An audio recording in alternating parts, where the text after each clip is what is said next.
My name is Roel. I'm from the Netherlands, and today I'm going to show you my student accommodation that's on campus. So let's go. This is the building where I live on the second floor. It's the same building as the student union, so let's get inside. The housing is not only on campus, it's also in the middle of the city center. This is the town square, for example.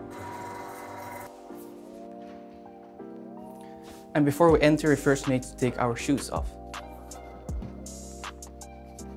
This is our kitchen. We share it with each floor, so with this floor it's 10 people we share this kitchen with.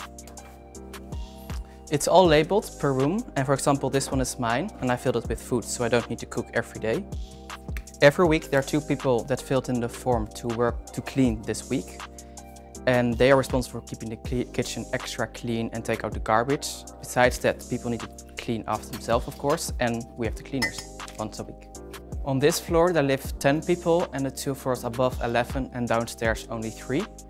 And each of us has our own room. This is my room where I live since January, and from Ada you get already some things inside your room. For example, this closet, but other things I bought myself, like the other closet and the chair. This is my bike, and because Trollhättan is not that big, with a bike you can get everywhere without needing a bus or a car inside the city. And the other side of my room I have the desk and the bed with the desk chair and the small table next to the bed that came from Adar, and all the other things about myself. Most time I'm in my room because you need to study or you want to relax and sleep. But if you want to have some company, especially in the dark winters in Sweden, you can come to the living room, for example, to sit with other people. And this way for the laundry and living room. There are 2 laundry rooms, and it's way enough because if you can see, if we book, there's always a time slot available. This is the common TV room that we share with the complete house, but mostly we don't use this one because we have a really big kitchen.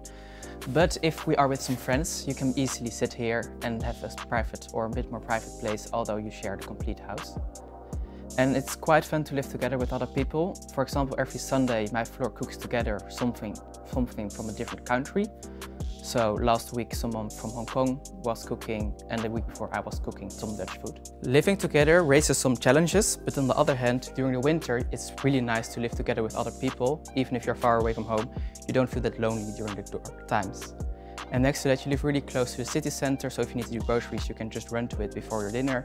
And to university you can wake up 5 minutes before class and still be on time. And it's also not that expensive because you share some things, and even the toilet paper or the soap are included in the rent, and for that price it's not that expensive.